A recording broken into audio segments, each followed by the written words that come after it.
So let's talk about third parties.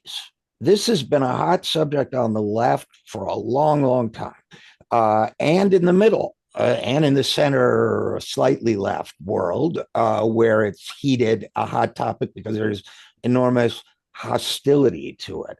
As you and I speak, I don't know the ultimate outcome of this, but the Democratic National Committee has shot down not one but two different resolutions, one major, one minor, or one strong, one weak, on Gaza.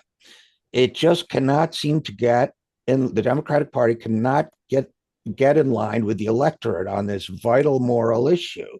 And the Democratic Party consultant class is trying to figure out how one talks to working people, as if working people were some alien species, and as if it was a matter of communication rather than policy that was a problem. And it resurfaces the idea that's been kicked around for a long time of whether a third party, specifically a left third party, has a future in this country, has a role in this country, could ever win on a national level, et cetera, et cetera, et cetera. And there are all sorts of issues that flow from that. But the top level, you ran as a third party candidate. I believe you ran on the Green Party ticket. And it's one thing on the local, municipal, even state level, but what do you think? How's the climate, in your view, for a third party right now, before we get into specifics or whatever? Well, before we get into the specifics, I think the prognosis for a third party today is better than it has been at any point in my lifetime.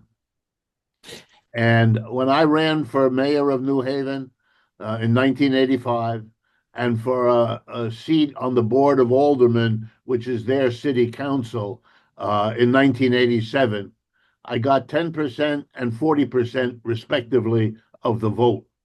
In my race for the city Board of Aldermen, the Republican Party withdrew its candidate in my ward and threw their support to me, which is why I got that kind of a vote.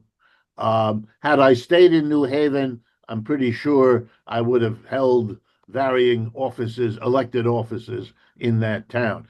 Even though it was a solidly Democratic town, the last Republican to be mayor of New Haven, that happened in 1953, just to give you an idea of how Democratic it is. So it has its special conditions, but that's true everywhere. Here's my basic take on it. The Republican Party has become the party of a sizable, I admit that, a sizable but very, very extreme minority. The Democratic Party is so afraid of either over alienating that base of Mr. Trump or of alienating the donors that it depends on for money, that the best it can do is point the finger at the Republicans and say to the electorate, I'm not as bad as that, vote for me. And indeed, that has been the program on both sides. Trump mobilized his base by saying, I'm not as bad as the evil Democrats, and the Democrats play the same game in reverse. As they play that game over the last 30 years, and as neither of them solves the problems which therefore get worse. What problems? The instability of the American economy, the decline of the empire and global power, and finally, and most important, the relentless deepening of the gap between rich and poor, or otherwise spoken, the end of the middle class. The population realizes that neither of those two parties is able or willing to change the course of development. And that's what a third party would say. We, only we, represent putting not America first, but the American majority first, the working class, the people who make it all go. And that would have appeal now because it would go to a population which feels alienated from both political parties more than it has, as I said, in my lifetime. Okay, so first of all, your last statement can't argue at all there. I mean, I think we had last time I looked, 28% approval of the Democratic Party, uh, maybe 40% approval of the Republican Party, which in a normal time would be a disastrous result. But compared to the Democrats, it's a good result. You know, they're saying, "What's your secret?" Yeah, only 60% of the people don't like you. So I can't agree with that conclusion. Let me give you some of the arguments. Okay, let's talk about them because we get these a lot, right? Yeah. First of all, a lot of it goes back to the trope that is caught on with a lot of the Democratic base, particularly what they call the professional managerial class, the well-to-do Democrats, it goes back to Ralph Nader, good old Ralph, and his 2000 run for the presidency, where, so the story goes, he was a spoiler. And all a third party can be is a spoiler. And the example we're given for, and of course, we've heard this story since then, but the example we've heard is Florida. Now, you have to ignore a lot of other factors, including John Bolton famously going into the election offices and saying, "I'm from the Bush campaign, and I'm here to tell you to stop the counting." So there's that. And Al Gore, because of various tricks and fiddling and so on, lost, quote unquote, lost Florida, therefore the election by 10,000 votes. Of course, the issue that never gets raised is, why didn't Al Gore get 10,000 more votes? Why don't we look at that? That's within our power. But it was a very effective way to demonize the independent left and the potential of a third party left as doing nothing but serving the interests of the evil right. And we've seen this played again and again, false canards that I and others have gone to great lengths to disprove with spreadsheets and everything else, arguing that Bernie voters were disloyal in 2016 and didn't vote enough for Hillary, and that's why we got Trump the first time. Now, all these spoiler arguments are kind of going out the window now because Kamala Harris lost, and she effing lost. I mean, it's not complicated anymore. You get that. You get a two-sided argument that says we have a duopoly in this country, especially as you go up to the presidential level, which can't be broken. And therefore, you lefties, you Rick Wolffs and Chris Hedges and Cornel West and Ralphs and all of you bastards can only be spoilers. So what would your response be to that? Well, I have a response on so many levels. I'll try to just mention one or two of them. The Democratic Party, given the statistics you've told us, 28% approval, loss of Kamala Harris against a person who seemed to many Americans a crazy person before and will seem even crazier now, as we can see in the first 6 months. You don't need a third party to spoil what the Democrats are doing. They're taking care of that themselves. It's too late. That chicken is out. That barn door is open or closed too late. You don't have that argument anymore. It isn't even close what you're doing, number one. Number two, when you have a third party, and this has been shown in Europe and many other places that I could enumerate if I had the time, it is often the case that a third party, precisely by taking a more extreme position, if it does that, creates an incentive for all kinds of people who are frightened by that position to come out and vote for the Republicans or the Democrats. In other words, an awful lot of people frightened by the success a third party could have had might be willing to vote for Kamala Harris rather than sit at home because the election, in their view, then was not important enough to make for a real choice. Number three, a third party gives people an incentive to get involved in politics. It's new, it's different, it's like a new fashion in your outfit or a new cuisine or something else. And it will do an enormous amount to reintegrate large portions of the population into the political process. And if I were the Democrats, I would know that that's good for me. The people who have dropped out are the people that the Democratic Party cannot, and we've seen this now in several elections, mobilize. It just can't do it. Bernie could do it. People who are different can do it, but they can't do it. And they ought to recognize it, and they ought to allow that the third party will bring in all kinds of people. Next argument. Their duopoly was secure up until 20 years ago. It isn't anymore. And let me show you that Europe shows us the way. As often happens, what goes on in Europe happens sooner, and then it comes to the United States. That may not be true in jean wear, and it may not be true in high tech, but it is true politically. The number one polling party in England right now is Mr. Farage's Reform Party. That's a third party that 2 or 3 years ago was written off.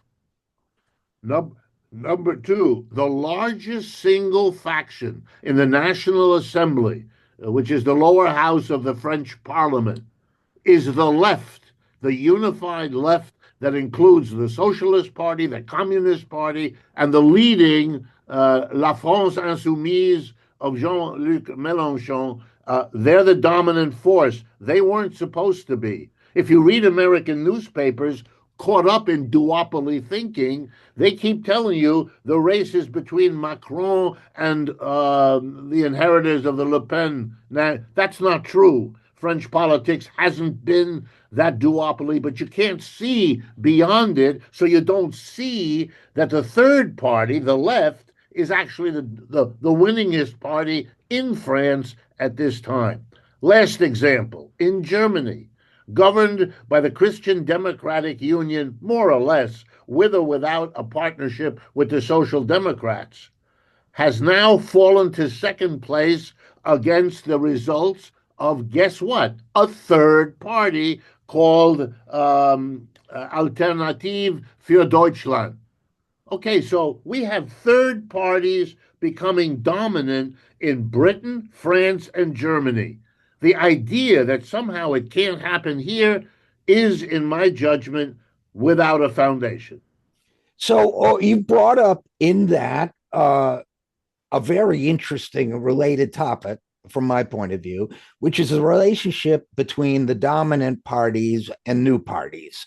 Right. And by the way, in Britain, we've also seen as Labour, as a so-called Labour Party becomes increasingly execrable, or whatever word you want to use, Jeremy Corbyn now as a new party. That's right. And his colleague, whose name escapes me, unfortunately, at the moment, have formed a new party and got hundreds of thousands, 200,000 people in the first 24 hours signed up. I think 1 million in the first couple of weeks. Those are big numbers in the British electorate.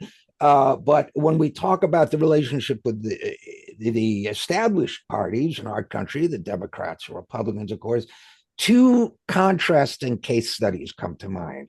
One is Dan Osborne, independent labor leader in Nebraska, ran for the Senate and in a so-called red state and almost won. I think he got 45% of the vote, did surprisingly well without a party infrastructure behind him. Now they tell me that the Democratic Party is at least flirting with, and perhaps much more actively than that, planning to back him in the next Senate election uh, because they don't see an alternative. Nobody wants them in Nebraska, right? Which is something that seems to be spreading in the country. But I will offer an alternative case study, and that is Zohran Mamdani, who we've talked about before, won the Democratic Party in New York City, and yet you would think that he's the third party candidate. By the way, the party is leaders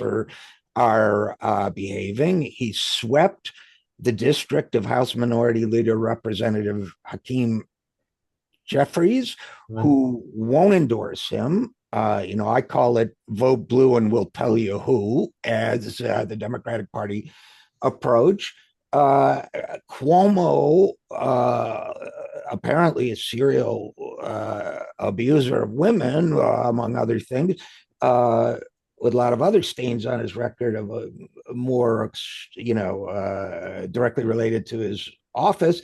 They're almost treating him like he's the party candidate, and so there. We can talk more about Mamdani, but the idea to me is the end goal.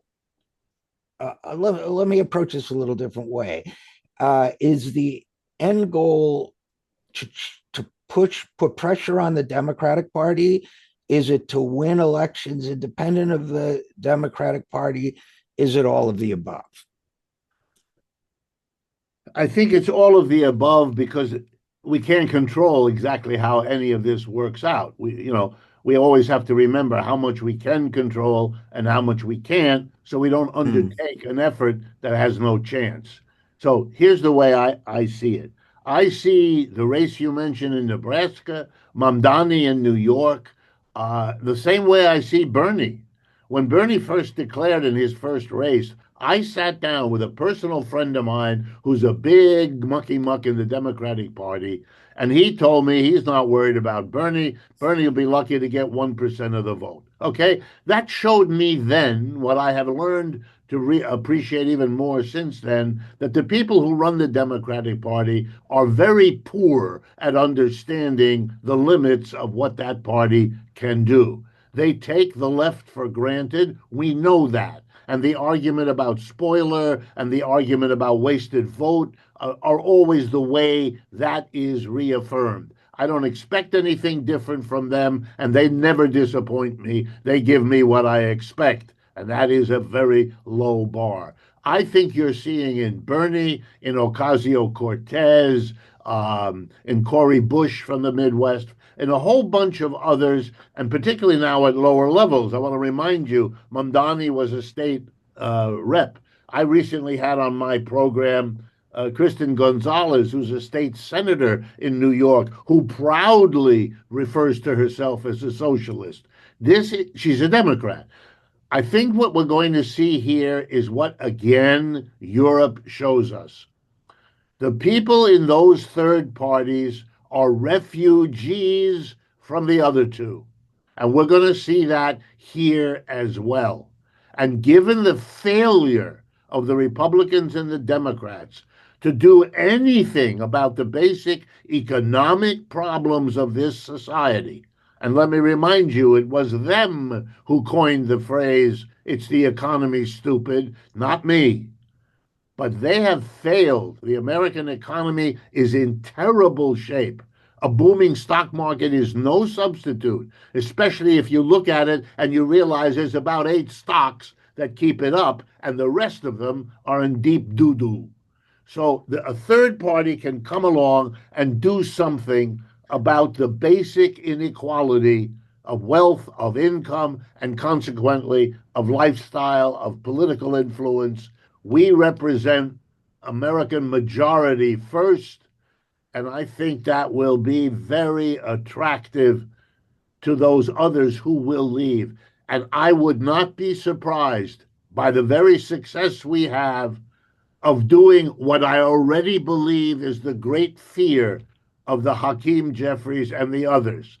It's not the third party per se. It's the fact that the third party, if it emerges and gets going, will function like a log splitter.